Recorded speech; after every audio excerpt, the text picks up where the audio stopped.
जय श्री राधे कृष्ण। पुरुषोत्तम मास महात्म्य अध्याय 5। मल मास द्वारा अपने मर जाने की प्रार्थना भगवान श्री हरि को करना। देवऋषि नारद जी ने भगवान श्री नारायण जी से पूछा, हे महाभाग, चरणों में पड़े अधिक मास को भगवान श्री हरि ने क्या उत्तर दिया और उससे क्या क्या कहा था? वह संपूर्ण वृतांत कृपा करके मुझसे विस्तार पूर्वक कहिए। हे पाप रहित हे नारद, जो हरि ने मलमास के प्रति कहा वह हम कहते हैं, सुनो। हे मुनि श्रेष्ठ, आप जो सत्कथा हमसे पूछते हैं, आप धन्य हैं। तब श्री कृष्ण बोले, हे अर्जुन, बैकुंठ का वृतांत हम तुम्हारे सन्मुख कहते हैं, सुनो। मलमास के मूर्छित हो जाने पर हरि के नेत्र से संकेत पाए हुए गरुड़ मूर्छित मलमास को पंख से हवा करने लगे। हवा लगने पर अधिक मास उठकर फिर बोला, हे स्वामी, मैं इस प्रकार का जीवन नहीं चाहता। मैं तो आपकी शरण आया हूँ, मुझे त्यागिए नहीं। हे जगत को उत्पन्न करने वाले, हे विष्णु, हे जगतपते, मेरी रक्षा करो, रक्षा करो। हे नाथ, मुझे शरण आए कि आज कैसे उपेक्षा कर रहे हैं। इस प्रकार कहकर कांपते हुए घड़ी घड़ी विलाप करते हुए अधिक मास बैकुंठ में रहने वाले ऋषिकेश हरि से बोले। अधिक मास की ये सब बातें सुनकर भगवान ऋषिकेश बोले, हे पुत्र, उठो, तुम्हारा कल्याण हो। हे वत्स, विषाद मत करो। ऐसा कहकर प्रभु मन में सोचकर क्षण भर में उपाय निश्चय करके उन्हें अधिमास से बोले। श्री विष्णु बोले, हे वत्स, योगियों को जो भी दुर्लभ गोलोक है वहां मेरे साथ चलो, जहां भगवान श्री कृष्ण पुरुषोत्तम ईश्वर रहते हैं। गोपियों के समुदाय के मध्य में स्थित दो भुजा वाले मुरली को धारण किए हुए नवीन मेघ के समान श्याम लाल कमल के सदृश नेत्र वाले, शरत पूर्णिमा के चंद्रमा के समान अति सुंदर मुख वाले, करोड़ों कामदेव के लावण्य की मनोहर लीला के धाम, पीतांबर धारण किए हुए, माला पहने, वन माला से विभूषित, उत्तम रत्नाभरण धारण किए हुए, प्रेम के भूषण, भक्तों के ऊपर दया करने वाले, चंदन चर्चित सर्वांग, कस्तूरी और केशर से युक्त, वक्ष स्थल में श्री वत्स चिन्ह से शोभित, कौस्तुक मणि से विराजित, श्रेष्ठ से श्रेष्ठ रत्नों के सार से रचित, किरीट वाले, कुंडलों से प्रकाशमान, रत्नों के सिंहासन पर बैठे हुए, पार्षदों से घिरे हुए जो हैं, वही पुराण पुरुषोत्तम पर ब्रह्म है। वे सर्वतंत्र स्वतंत्र हैं, ब्रह्मांड के बीच सबके आधार, परे से भी परे, निष्प्रह, निर्विकार, परिपूर्णतम प्रभु, माया से परे, सर्वशक्ति संपन्न, गुण रहित, नित्य शरीरी।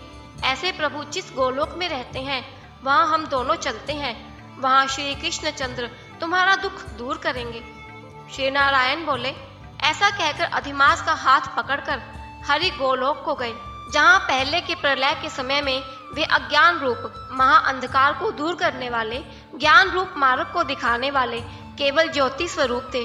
जो ज्योति करोड़ों सूर्य के समान प्रभा वाली, नित्य, असंख्य और विश्व की कारण थी, तथा उन स्वेच्छामय विभूति की वह अतिरेक की चरम सीमा को प्राप्त थी। जिस ज्योति के अंदर ही मनोहर तीन लोक विराजित हैं, हे मुने, उसके ऊपर अविनाशी ब्रह्मा की तरह गोलोक विराजित है। 3 करोड़ योजन का चौतरफा जिसका विस्तार है और मंडलाकार जिसकी आकृति है, लहलहाता हुआ साक्षात मूर्तिमान तेज का स्वरूप है, जिसकी भूमि रत्नमय है। योगी जन इसे स्वप्न में भी नहीं देख पाते, केवल वैष्णव जन ही वहां पहुंच पाते हैं। ईश्वर ने योग द्वारा जिसे धारण कर रखा है, ऐसा उत्तम लोक अंतरिक्ष में स्थित है। आदि व्याधि, बुढ़ापा, मृत्यु, शोक, भय आदि से रहत है। श्रेष्ठ रत्नों से भूषित, असंख्य मनकों से शोभित है। उस गोलोक के नीचे 50 करोड़ योजन के विस्तार के भीतर दाहिने बैकुंठ और बाएं उसी के समान मनोहर शिवलोक स्थित है। बड़े भाग्यवान शंकर के गण जहाँ निवास करते हैं। शिवलोक में रहने वाले सब लोग सर्वांग भस्म धारण किए, नाग का यज्ञोपवीत पहने हुए, अर्धचंद्र जिनके मस्तक में शोभित है, त्रिशूल और पटिशधारी, सब गंगा को धारण किए वीर हैं और सबके सब शंकर के समान जयशाली हैं। गोलोक के अंदर अति सुंदर एक ज्योति है। वह ज्योति परम आनंद को देने वाली है और परमानंद का कारण है। योगी लोग बराबर योग द्वारा ज्ञान चक्षु से आनंद जनक, निराकार और पर से भी पर उसी ज्योति का ध्यान करते हैं। उस ज्योति के अंदर अत्यंत सुंदर एक रूप है, जो कि नील कमल के पत्तों के समान श्याम लाल कमल के समान नेत्र वाले, करोड़ों शरद पूर्णिमा के चंद्र के समान शोभायमान मुख वाले, करोड़ों कामदेव के समान सौंदर्य की लीला का सुंदर धाम, दो भुजा वाले, मुरली हाथ में लिए, मंद हास्य युक्त पीतांबर धारण किए, श्रीवत्स चिन्ह से शोभित वक्षस्थल वाले, कौस्तुभ मणि से सुशोभित, करोड़ों उत्तम रत्नों से जटित चमचमाते किरीट और कुंडलों को धारण किए, रत्न के सिंहासन पर विराजमान, वनमाला से सुशोभित, वही श्री कृष्ण नाम वाले पूर्ण पर ब्रह्म है। अपनी इच्छा से ही संसार को नचाने वाले, सबके मूल कारण, सबके आधार, पर से भी परे, छोटी अवस्था वाले, निरंतर गोप वेश को धारण किए हुए, करोड़ों पूर्ण चंद्रों की शोभा से संयुक्त, भक्तों के ऊपर दया करने वाले, निष्प्रह विकार रहित परिपूर्णतम स्वामी रास मंडप के बीच में बैठे हुए, शांत स्वरूप रास के स्वामी, मंगल स्वरूप, मंगल करने के योग्य, समस्त मंगलों के मंगल, परमानंद के राजा, सत्य रूप, कभी भी नाश न होने वाले, विकार रहित, समस्त सिद्धों के स्वामी, समस्त सिद्धि के स्वरूप, अशेष सिद्धियों के दाता, माया से रहित ईश्वर, गुण रहित, नित्य शरीरी, आदि पुरुष, अव्यक्त, अनेक है नाम जिनके, अनेकों द्वारा स्तुति किए जाने वाले, नित्य, स्वतंत्र, अद्वितीय, शांत स्वरूप, भक्तों को शांति देने में परायण, ऐसे परमात्मा के स्वरूप को शांति प्रिय, शांत और शांति परायण जो विष्णु भक्त हैं, वे ध्यान करते हैं। इस प्रकार के स्वरूप वाले भगवान कहे जाने वाले वही एक आनंद कंद श्री कृष्ण चंद्र है।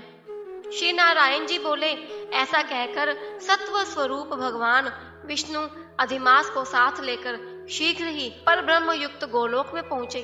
सूत जी बोले, ऐसा कहकर सत्क्रिया को ग्रहण किए हुए नारायण मुनि के चुप हो जाने पर आनंद सागर पुरुषोत्तम से विविध प्रकार की नई कथाओं को सुनने की इच्छा रखने वाले नारद मुनि उत्कंठा पूर्वक बोले। इति श्री पुरुषोत्तम मास महात्म्य का 5वां अध्याय संपूर्ण। जय श्री राधे कृष्ण। ओम नमः भगवते वासुदेवाय।